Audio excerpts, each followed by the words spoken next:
All right, Ruben, talk about where you came from here in Fort Tampa and how you and the other guys at Robinson went through some losing years when you first got there, and just talk about, I don't know if it was really a pact, but just those moments where you guys said, we're not going to transfer to Plant, we're not going to go somewhere where we think we're going to win.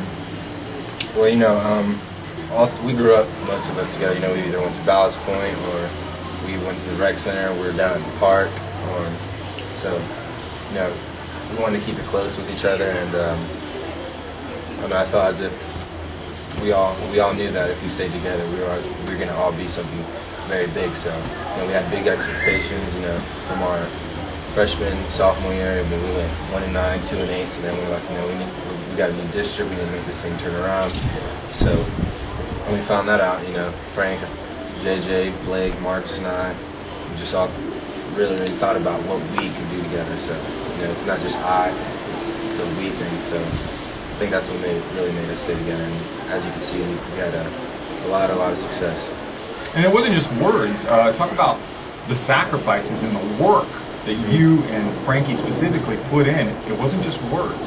What was the sacrifice like for you and him? Well, we both had the opportunity to go to those other schools, like you said, but we wanted to keep it. We wanted to do something for the hood. Yeah. Well, Frank and I, we've always been partners. Most of the time through this recruiting process, it's been mainly just us two. But I always told him I got his back, he has mine. If he's pushing me, I'm gonna push him just as well.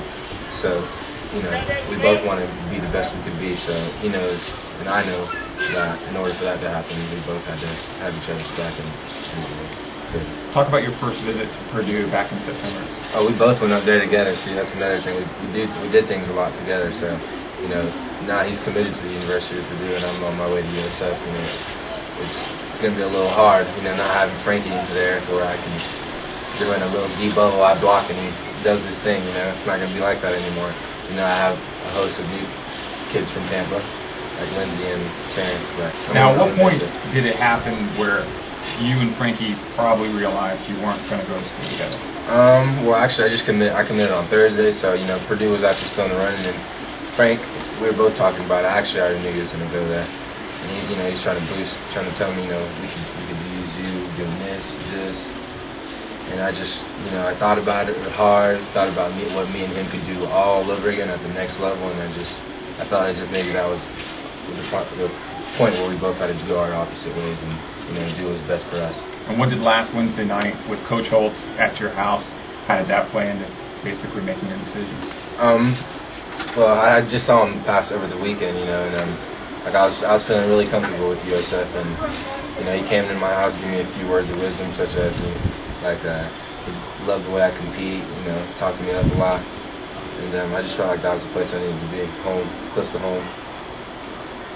How big a factor was that? Was it more what Coach Holtz said or what USF said to you, coaching staff-wise, or was it more that you wanted to stay home? It was more, I think the visit's what made it all click. After I took that visit, I was like, everything that just about every college has to offer is right here, USF. So I think that's really what it just made it click and just made me think, I could just stay home and do it all and be a hometown hero. How excited are you to be, how excited are you to be looking at, in 4 or 5 months, catching passes from B.J. Daniels? Actually, quarterback controversy is going on right now. It's Bobby Edwards and B.J. Daniels actually battling it out this spring. So, but I see myself already making a big impact. Me and Dre on the outside. So, I'm gonna go in there, do whatever I can, and PT is gonna come out. Talking about Andre Davis, did you guys talk at all? Yeah, actually, throughout that whole visit, our parents would actually sit by each other. So then me and Dre would sit by each other because we were they had a green and a gold bus, and we were both on the gold bus. So we talked about it, and we thought we could do really big things there. Who's your first contact with USF? Was it Coach Rick Smith? Yeah, that's my recruiting coordinator, Coach Rick Smith, and he's actually done a great job. He's called me, came to my house plenty of times. He basically just never gave up. He showed me that he really wanted me to be on his football team. He said he didn't care where I played, he just wanted me on the football team, as well as Coach Holtz.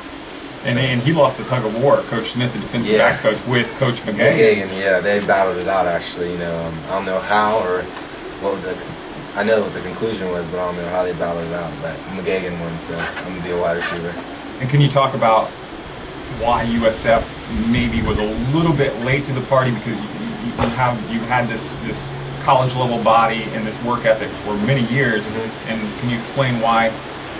Well, you know, during that 7-on-7, I had blisters on my feet, and I was still playing. And then like our last game, I didn't get to play because they were just hurting that bad.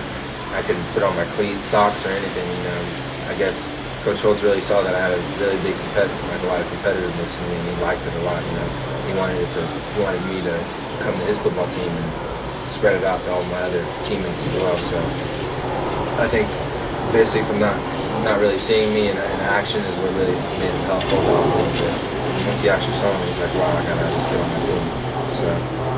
So when did they actually come and give you an offer? It was maybe like probably 2 weeks after the slinging shoot, I think it was, because they had like a week off time period where they all came back into their office. So around that time. So midsummer. Yeah, around midsummer. Yeah. After the first slinging shoot. Yeah. Well, Ruben, glad that you're staying right here at home. Thank you. University of South Florida Bull, Ruben Gonzalez. Thanks again. Go Bulls.